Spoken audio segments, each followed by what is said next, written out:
if you could, we would say that those are congruent. To define congruence of curves, we really need the concept of isometry. See, alpha, beta congruent, if and only if there exists f in the isometry group of Rn such that what? Beta is equal to f composed with alpha. In other words, you can carry one curve to the other with an isometry. So one of the major projects of differential geometry is to try to come up with some things which characterize the structure of curves, so that maybe we could find a way to construct such an isometry from one curve to another, right? So let me tell you the story of the Frenet frame. Did you guys study the Frenet frame? Have I ever told you guys about it? I don't think I have. So here's the deal. If I have alpha, I'm mapping from, let's say, I'll keep it simple. I'm going to say from R, well, I'll say from 0. Let me just, for the convenience of, oh fine, I'll use R. R to R3, where we're gonna keep things relatively simple in here, with the magnitude of alpha prime is equal to 1. In other words, it's unit speed. So you could say that it's arc length parametrized, if you like, right? Then you can define t as d alpha ds, or if you like, alpha prime. This is the unit tangent field. You can define n is equal to 1 over the length of dt ds times dt ds. This is the unit, so this is the unit, the tangent rather, the tangent field, the normal field, right? And then, what else? You can define the binormal. The binormal is t cross n. All right? Have you guys never seen this before? You ever seen these? Not at all? We do cover them in Calc 3 sometimes. Okay, good. So these give you essentially a right-handed frame that travels with the curve. So if I could picture it, you know, the tangent would look something like this. The normal points towards the inner of the circle, osculating circle that fits to the curve. So like the normal points towards the inside of a circle which you could fit to the curve. It's called the Frenet normal, the Frenet tangent. And then of course right-hand rule, t crossed n, my unit tangent here would be like pointing into the board, something like that, right? And the thing is, you can keep drawing it. You know, there's one over here, here's my tangent, my normal is like that over here, and then t crossed an n. I mean, to the limits of my artistry, it's out of the board-ish, right? That was supposed to be a line. Interesting question is, you know, how are the derivatives of these related? So,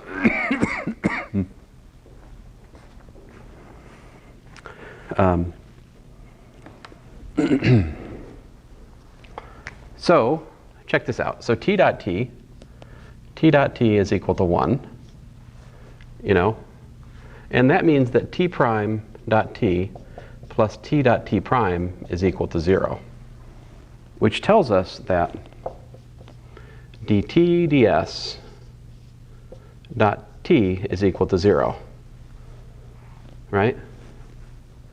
Which implies that n dot t is equal to 0. right? So the unit tangent and the unit normal are orthogonal, which means that since they're both length 1, the binormal will also be length 1. Because if you take the cross product of two unit length perpendicular vectors, you get a unit length vector. This is the binormal. Now, definition, and I could motivate this definition more if we had like a half hour to burn here, but sadly we don't. So let me just get to the point. We can define something called curvature and something called torsion. The curvature, by definition, and again, you can motivate these. If you have more time, you can prove that there has to exist constants in the following sense. Come on, where did I put the definition, stupid thing? I believe the magnitude of dt ds in our current formalism is defined to be the curvature, which is technically a function of s here. And if we calculate dB ds dot the normal, put a minus out front here, that is by definition the torsion of S. So curvature, torsion.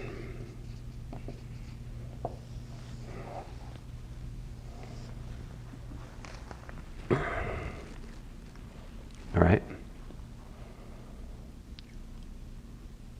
So the really cool thing is we can prove that the curvature and the torsion essentially define the shape of the curve. All right? So like, all right, so first of all, let's notice what we already have. If you look at the definition of n, just look at the definition of n, right? This says that dt ds is equal to the curvature times n, right? That is one of the so-called Frenet-Serret equations. Now we'd also like to figure out what's dn ds and what's dB ds, all right? I'd like to derive these for you guys. So dt ds, we're done with that equation. That's almost a definition for us, right? So I think I've given you guys a good enough argument to see that TNB is a basis for R3. They're pairwise perpendicular, they're all length 1, they form an orthonormal basis. How do you find components with respect to an orthonormal basis? You take dot products. See, so this would be n prime dot t plus n prime dot n plus n prime dot b. This b prime dot t plus b prime dot n plus b prime dot b. Look up here. We've just proved, see this right here? That proves that t prime dot t is equal to 0. Look at the logic of that. What was required to prove that t prime dot t is 0? Yeah, the t is unit length, right? So let me put it into words. The change in t cannot be in the direction of t if it has length 1. If the change in a vector field was in its direction that it's already pointing, that would change the length from 1.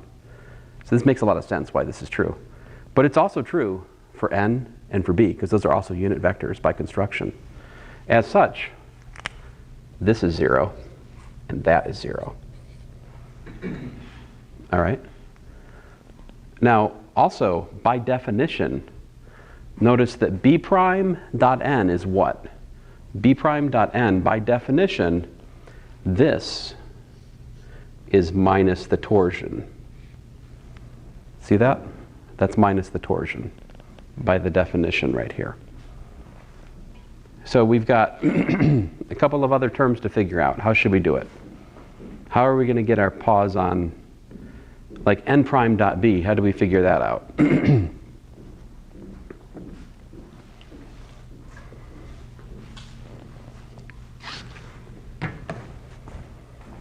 What do we know? N dot b is 0, right?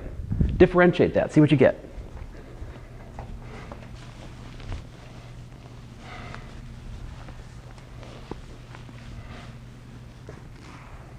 So we know n dot b is equal to 0. Differentiating product rule, n prime dot b plus n dot b prime is equal to 0. But what is n prime? Excuse me, we don't know about n prime, but I think we know, oh, we know the b prime part there, right? B prime dot n was what? Negative, yeah. So this says n prime dot b is minus n dot b prime.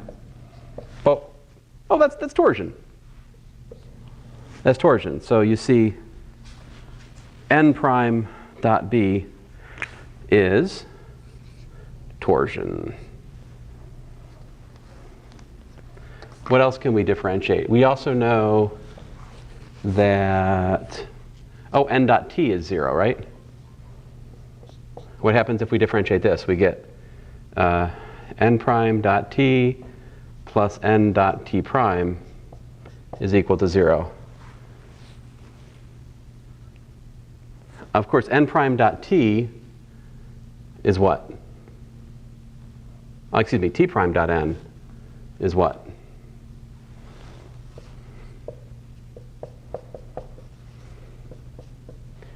So notice that would be minus n dotted with the curvature times n by the first Frenet-Serret equation, or the definition of curvature if you like. Well, it's really the first Frenet-Serret equation. I may have skipped a step there actually, but anyway, let me not. This is a 80% proof of Frenet-Serret equations probably, but the point is you get minus the curvature there, right? So lo and behold, n prime dot t minus the curvature.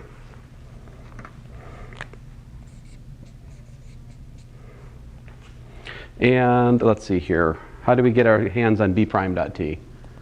Probably b dot t equal to 0, right?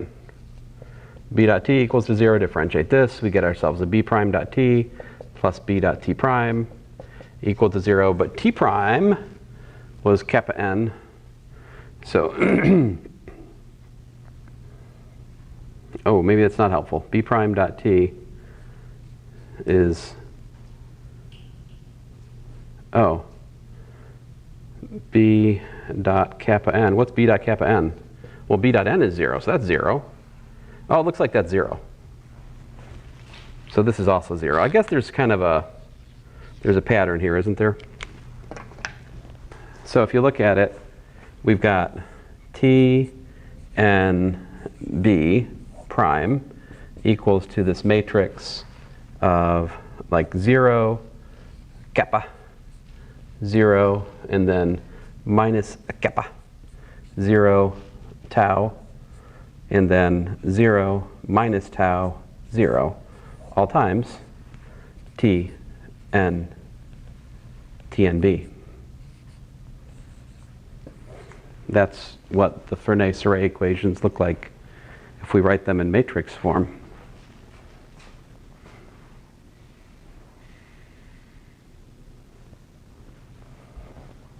So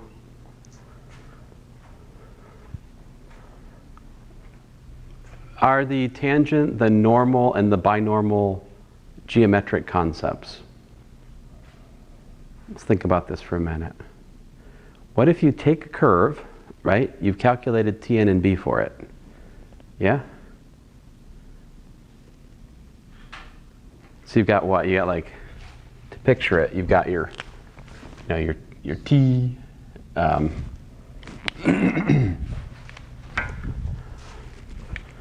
got your T, your N,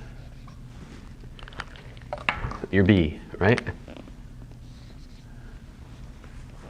And you got a rigid motion.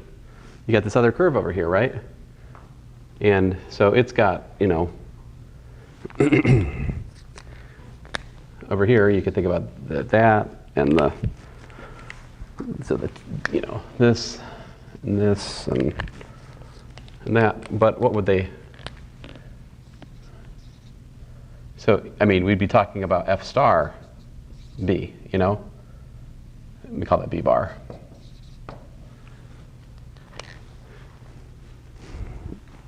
So my question to you guys is like, how would the push forward of the T, N, and B be related? Yeah? How would the push forward, I'm using bars for the push forward one. Well, I'm asking actually a different question. I'm asking at the point in the curve we're going to, how would the Frenet frame derived there relate to the Frenet frame pushed forward under the isometry? Would those be one and the same? Yes, that indeed. So because so first of all, the push forward of the tangent is the tangent. Yeah, exactly. So the tangent maps to the tangent. That's true whether or not it's an isometry. That's a general truth for any smooth curve, a smooth map. If you look at the curve and the transported curve, the velocity maps to the velocity. But more than that, because if we look at this, the normal is just really the second derivative. This is like alpha prime prime normalized. So the acceleration maps to the acceleration under the isometry. And then if those two map, the third one is just the cross product. And you can prove that there's an identity to prove here, but you can also prove that the cross product also plays nice. That's like a homework problem in O'Neill. So what I'm saying is that if you have a curve and you calculate its curvature and torsion, and then you calculate the isometric image of the curve under an isometry of Rn, and you calculate its curvature and torsion, at corresponding points they'll be one and the same. But you can turn the tables. You can say, okay, so two curves actually are only going to be isometric if you can pick a common base point for each one of them, such that they're both arc length parametrized with respect to that base point, and the curvature and the torsion function match past that point. In other words, if they've got matching curvature and matching torsion, they're congruent as two curves. Now there's a little bit more fine print here. You'd have to read O'Neill to get the fine print, but that's essentially it. And there's some absolutely beautiful problems you can work about this. For instance, one of the problems that's very, very satisfying to work is you can prove that the torsion of a curve is 0, if and only if it's a plane curve. So the torsion actually describes the lifting of the curve off of a plane. And you can prove that the curvature of the curve is constant, if and only if the curve is part of a circle. I can prove that analytically. Not with axioms, but with coordinate geometry, which is the real way to do geometry, not that axiomatic garbage. You know who I'm talking to. Just kidding. But anyway, and then there's other things like a helix. I think can be you can characterize a helix as being the curve which the ratio of curvature and torsion is constant. There's a way of characterizing a helix, like a right circular helix, in terms of curvature and torsion. And then also interesting questions like, given a curvature and torsion, can you find a curve which takes it as its curvature? And there's all kinds of questions here.